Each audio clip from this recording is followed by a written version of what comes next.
नमस्कार, मैं Vaibhav Mishra, medical and psychiatric social worker, mental health counsellor. दोस्तों, जब एक इंसान मन में परेशान करने वाले विचारों से, दुख पहुंचाने वाली भावनाओं से एवं मन में चलने वाले तरह तरह प्रकार के अंतर्द्वंद्वों का समाधान नहीं खोज पाता है, उससे बाहर नहीं निकल पाता है, तो उसके पास केवल एक ही युक्ति बचती है, एक ही उपाय बचता है कि सब कुछ मन में दबा दो। जो भी चेतन रूप से परेशान करे उसे पूरी ऊर्जा के साथ मन के अंदर दबा दो। उसके बारे में मत सोचो, नहीं तो घबराहट होगी।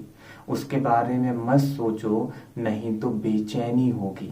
दोस्तों, यह जो विचारों से भागना है, खुद की भावना को अनदेखा करना है, भावनात्मक अस्थिरता की बहुत बड़ी वजह है। और अगर आप समझेंगे तो घबराहट भावनात्मक अस्थिरता ही तो है।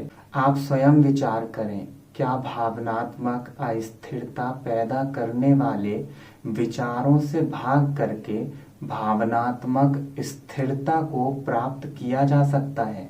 बिल्कुल भी नहीं। इसलिए आपको मेरी बात को याद रखना होगा कि विचारों से भागना नहीं, बल्कि उनको समझना जरूरी है। मन में उठने वाले हर एक विचार, हर एक भावना को दबा करके उससे छुटकारा पाने की चाहत मानो ऐसी है जैसे आप किसी स्प्रिंग को धीमे धीमे करके अपनी उंगली से इस उम्मीद के साथ दबा रहे हैं कि जब आप उसे छोड़ देंगे तो वह ऊपर नहीं आएगी। वह ऊपर आएगी और जरूर आएगी, क्योंकि उसकी प्रकृति ही वैसी है। ठीक यही प्रकृति मन की भी है। जब आप अपने मन में चेतन रूप से परेशान करने वाले विचारों एवं भावनाओं को यह सोच करके दबा देते हैं कि वह कभी वापस लौट करके नहीं आएंगे, वह हमेशा के लिए चले जाएंगे, तो ऐसा बिल्कुल भी नहीं होता है। वह कुछ समय बाद वापस लौटते हैं, या तो उसी रूप में या फिर रूप बदलकर, जिसे आपके लिए पहचान पाना कठिन होता है। तभी तो इंसान कहता है, क्या मालूम, मन में फालतू के विचार चलते रहते हैं। समझ नहीं आ रहा है कि आखिर यह आते कहाँ से हैं।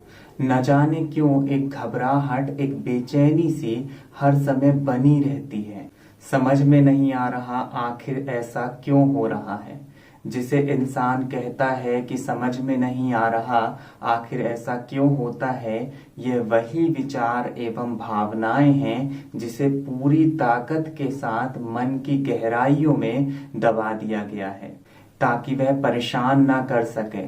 परंतु अब जब वह अपना रूप बदलकर सामने आते हैं, तो वही बेचैनी, वही घबराहट अपने साथ वापस लेकर के आते हैं।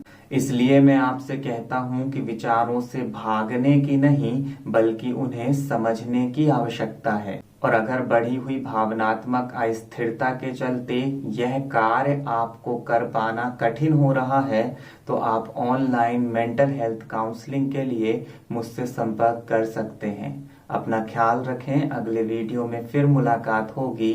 नमस्कार।